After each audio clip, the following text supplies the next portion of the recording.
Olá a todos. Nós estamos chegando na sexta-feira da semana de oração, no último dia dessa semana de oração do mês de agosto já. Nós já estamos no mês de agosto, depois de toda essa pandemia, falta pouco menos agora para poder acabar esse ano, que tantas coisas já ocorreram nesse ano, né? Nós estamos longe fisicamente, mas através desse canal nós estamos perto espiritualmente.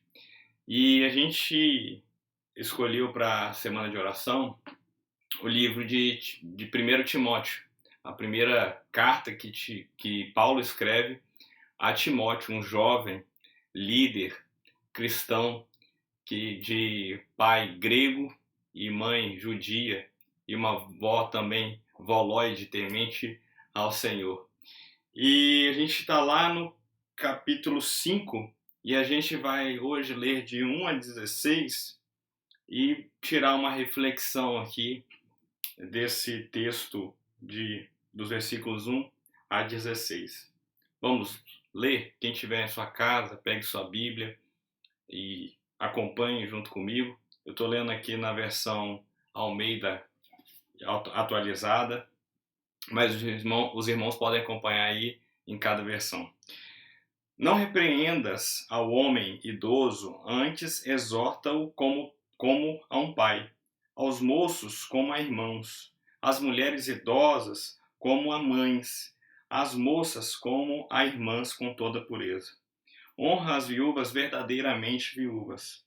Mas se alguma viúva tem filhos ou netos, que estes aprendam primeiro a exercer piedade para com a própria casa e a recompensar seus progenitores, pois isto é aceitável diante de Deus.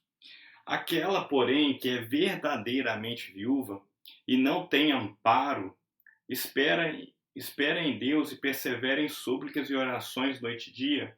Entretanto, a que se entrega aos prazeres, mesmo viva, está morta. Prescreve, pois, estas coisas para que sejam irrepreensíveis. Ora, se alguém não tem cuidado dos seus, e especialmente dos da própria casa, tem negado a fé, e é pior do que o descrente. Não seja inscrita, se não é viúva, que conte ao menos 60 anos de idade, tenha sido esposa de um só marido, seja recomendada pelo testemunho de boas obras, tenha criado filhos, exercitado a hospitalidade, lavado os pés dos santos, socorrido a atribulados, se viveu na prática zelosa de toda boa obra. Mas rejeita viúvas mais novas, porque quando se tornam levianas contra Cristo, querem casar-se, tornando-se condenáveis por anularem o seu primeiro compromisso. Além do mais, aprendem também a viver ociosas, andando de casa em casa, e não somente ociosas, mas ainda tagarelas e intrigantes, falando do que não devem. Quero, portanto, que as viúvas mais novas se casem, criem filhos, sejam boas donas de casa, e não deem ao adversário ocasião favorável de maledicência. Pois, com efeito, já algumas se desviaram, seguindo a Satanás. Se alguma crente tem viúvas em sua família, socorra-as e não fique sobrecarregada a igreja, para que esta possa socorrer as que são verdadeiramente viúvas. É muito interessante notar que Paulo aqui dedica 14 versículos para poder falar sobre as viúvas.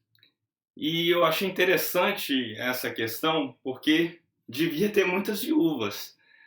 E, de fato, era um período em que a igreja era perseguida e, na verdade, o Império Romano estava em expansão sob comando, sob governo de Nero. E quem lembra de Nero, quem visualiza Nero, visualiza um imperador que usou, de certa forma, de violência, de guerras, para conquistar bastante coisa para o Império Romano. O Império Romano em si acabou utilizando desses artifícios também para poder conquistar vários locais, né? Expandir o seu império. E aqui, nesse contexto, se Paulo está dedicando 14 versículos aí a descrever como tratar as viúvas, de fato deveria ter muitas viúvas na igreja de Éfeso, que é onde Timóteo estava ali liderando. E quando você pensa em viúva, nesse sentido aqui, é interessante que ele cita alguns procedimentos que a igreja tinha de auxiliar as que eram verdadeiramente viúvas. Ele cita 2 vezes sobre isso, verdadeiramente viúvas. As verdadeiramente viúvas eram aquelas que não tinham nenhuma família para poder auxiliá-las. E como a sociedade era muito patriarcal, né, o homem era o centro ali da família, o que acontece? As viúvas acabavam ficando necessitadas materialmente. Então, as igrejas, de certa forma, auxiliavam essas viúvas. Por isso que em certo versículo, ele fala de inscrever as viúvas como se estivesse escrevendo numa lista para serem auxiliadas pela igreja.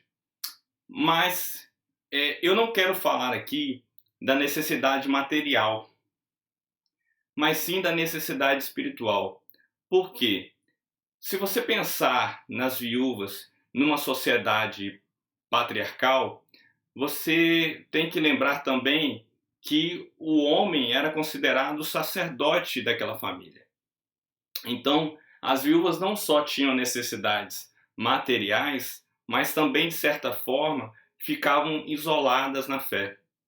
E se você pensar nesse isolamento na fé, você vai pensar que, de fato, as verdadeiramente viúvas não tinham a família ali para exercer a sua fé. E aí eu pensei nesse tema de viúvas e órfãos na fé.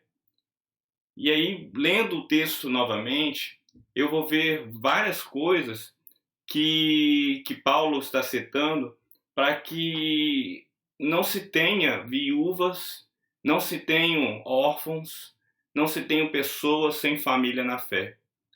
É interessante ele começar esses versículos lá no 1, falando sobre o relacionamento de Timóteo, né, orientando Timóteo a se envolver bem com os homens idosos, com as mulheres idosas, com os moços, com as moças, com os mais jovens, com os pequenos, com as crianças. De certo modo, Paulo estava falando ali para Timóteo: não se isole na fé. Não seja um viúvo, um órfão na fé. Não se isole. Saiba que você tem uma família na fé. Então, essa é a primeira lição que eu tiro desse texto, que é para eu não me isolar na fé, eu tenho que me relacionar com os outros na fé também, como irmãos, como irmãs, como mães, como pais. Outra coisa que eu aprendo é que eu não devo permitir que a minha família esteja também de filhos, filhas, órfãos na fé, ou de mães, pais, irmãos, sozinhos, isolados na fé. A família também é um local para se exercer a fé. Aliás, não é só mais um local. É talvez o principal local para que você exerça a sua fé. Então, ali como família também, você não pode permitir que sua família se isole na fé. E o outro ponto interessante é que eu tenho que olhar também para essas pessoas que são verdadeiramente viúvas, que de repente estão numa casa, ou num lar, ou num local que não tem mais referência na fé. Não tem mais a sua referência espiritual. Todos ali à sua volta ainda não conhecem a Cristo. E esses são verdadeiramente pessoas que a igreja tem que dar atenção. Por fim, eu quero lembrar aos irmãos que nós estamos numa época de distanciamento social. E esses dias eu postei no Instagram que nós estamos em distanciamento social mas isso não é desculpa para um distanciamento espiritual. Então, que nós possamos entrar em contato com os nossos irmãos, celebrar a Cristo, adorar a Deus através das nossas lives, continuar como igreja em Cristo para que nós não nos tornemos viúvas, órfãos espirituais, pessoas isoladas espiritualmente, pessoas isoladas em sua fé. Essa é uma função da igreja. Esse é um benefício, na verdade, da igreja. Muitas pessoas dizem que pode ser crente sem igreja, mas acabam se isolando na fé. E aí acabam não produzindo frutos ou tendo, às vezes, possibilidades de cair, de tropeçar, as tentações, como Paulo chegou a dizer que algumas dessas viúvas já se entregaram a Satanás porque ficaram isoladas na fé. Mas que nós, como igreja, mesmo com um distanciamento social, nós possamos ficar com foco em não nos distanciarmos e não nos isolarmos na fé em Cristo. Que nós tenhamos um final de semana abençoado na presença do Senhor e que nós nos encontremos espiritualmente na live de domingo, que já está próximo, para celebrar o nosso Deus. Amém?